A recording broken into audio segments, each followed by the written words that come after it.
Treasury yields start the day off with the PCE data, which comes in softer than expected, and we saw yields move a little bit lower, hovering just above 4.5%. Looked like it was on pace for the lowest weekly close since the middle of December.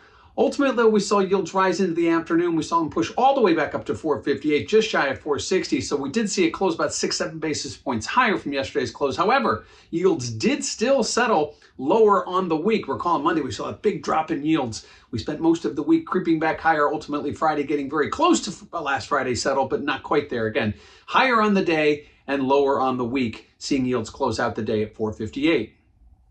Now, what does this mean for volatility?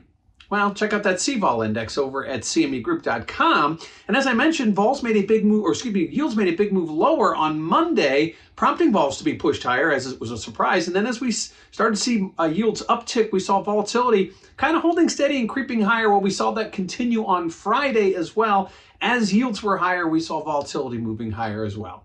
Lastly, let's talk about what we have next week. After this week's Fed meeting, ECB meeting, and PCE, as well as fourth quarter GDP, we move into next week where we get reintroduced to the Fed speakers who've been on hiatus for the January FOMC blackout period. Likewise, we'll be talking about jobs, and a lot of jobs, as we get challenger job cuts, jolts, claims, ADP, and it all culminates on Friday with the non-farm payroll number.